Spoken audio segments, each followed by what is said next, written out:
Tato! Kanina ka pa hinihintay ah! Calvin! Ba naman? Kanina pa kita hinihintay. Bakit ngayon ka lang? Eh, boss, pasensya na. Isip ng droga kanina eh. Munti ka nga kami sumabit eh. Pwes dito, hindi ka pwedeng sumabit. Pangalawang buhay mo na to. At kung hindi dahil sa akin, matagal ka nang patay! Ako naman ang dahilan kung bakit binuhay ka pa ni Papa. Pagkatapos nung umalpak ng gagong bayawak na yan kay Black Rider. Kaya makinig ka mabuti.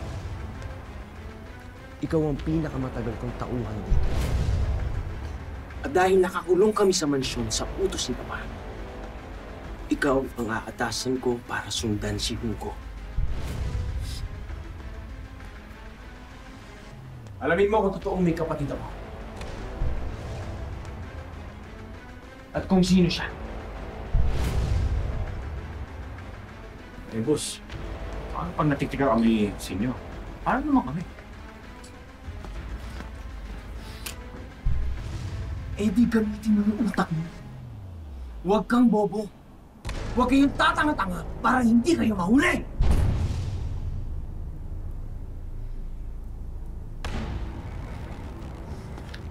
Ikaw itatak mo sa kukote mo na to. Kung natatakot ka kay Papa,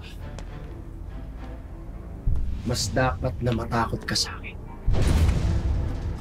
Dahil ako ang magiging tagapagmana ng Golden Scorpion. Ako ang papalit kay Papa. At lahat ng tatalikod sa akin, tinatandaan ko ngayon pala.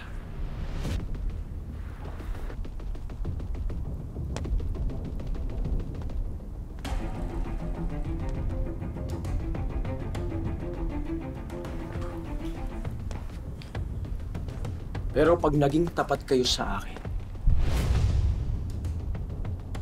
sisiguraduhin ko, lahat kayo makikinabang kapag ako na ang naging pinuno ng Golden Scorpion.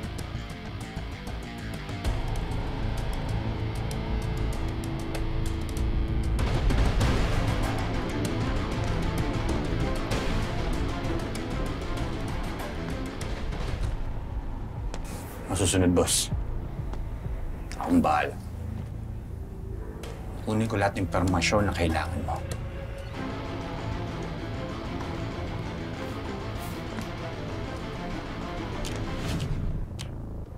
Siguraduhin mo lang.